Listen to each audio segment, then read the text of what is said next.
Ce soir, nos adversaires dans l'histoire et dans la société semblent remporter une victoire qui paraît écrasante. Néanmoins, dans cette ambiance, il y a aussi des bonnes nouvelles, et même des très bonnes. La première est que l'abstention écrasante qui s'est exprimée aujourd'hui a une signification politique offensive.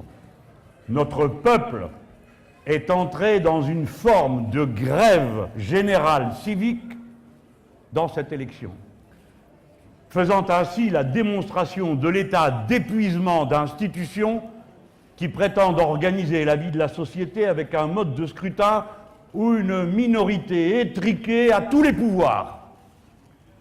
C'est pourquoi je vois dans cette abstention une énergie disponible pour peu que nous sachions l'appeler au combat, avec les mots et dans les formes qui conviendront à la compréhension et aux possibilités de chacun. Pour peu que nous appelions alors, cette force peut se déployer et passer de l'abstention à l'offensive. C'est à cela que nous l'appelons. La deuxième bonne nouvelle, c'est que pour le faire, le peuple français dispose à l'Assemblée nationale d'un groupe, la France insoumise, cohérent, discipliné, offensif,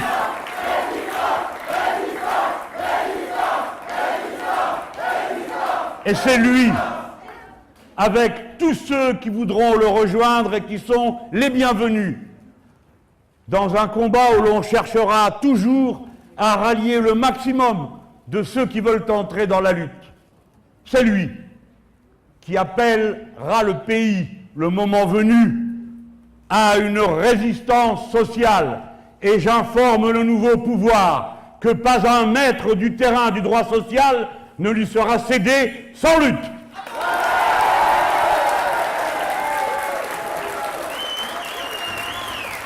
Cette majorité boursouflée qui est constituée à l'Assemblée nationale n'a pas, à nos yeux, la légitimité à supposer qu'une quelconque en ait jamais, n'a pas la légitimité pour perpétrer le coup d'État social qui était en prévision, c'est-à-dire la destruction de tout l'ordre public social par l'abrogation du Code du travail.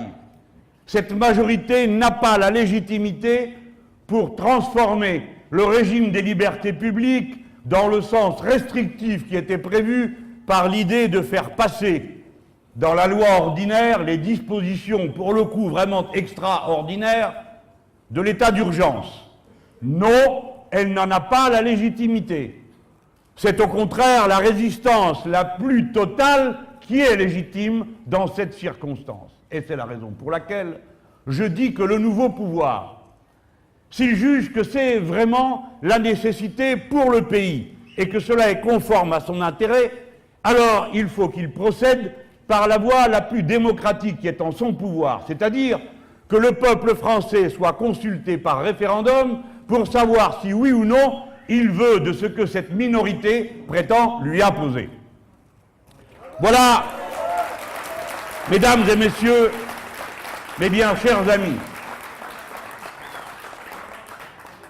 la raison pour laquelle je peux dire, sans m'éloigner trop de la conscience aiguë que j'ai de la gravité du moment, mes remerciements pour toutes celles et tous ceux qui ont permis l'élection de tant de nouveaux députés France Insoumise.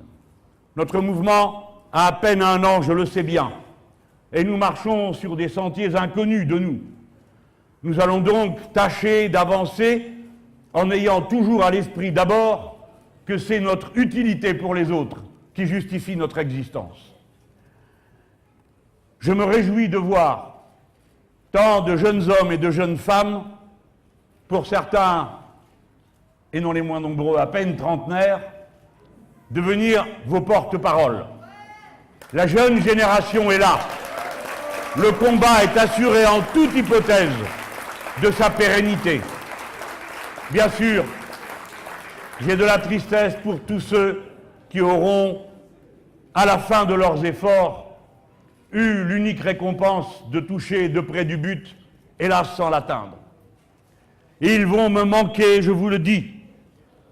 Mais notre groupe et notre mouvement, fort de ses 500 000 affiliés, est une force immense.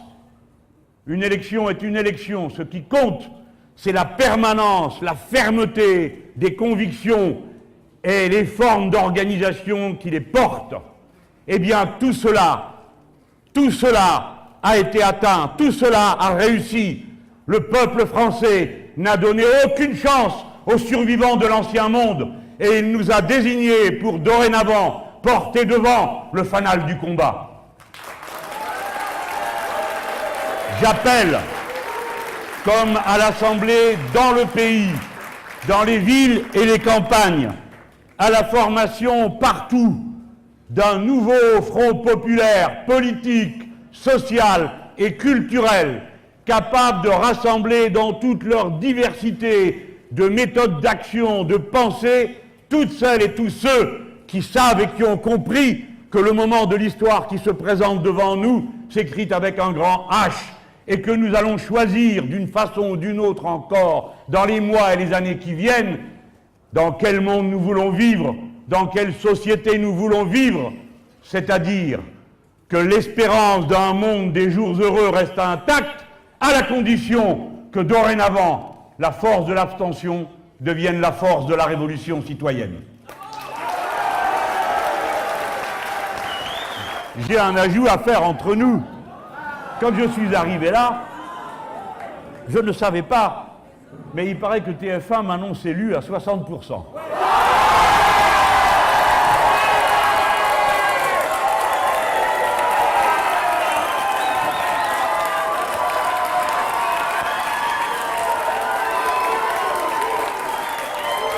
Je remercie Marseille de m'avoir dit oui.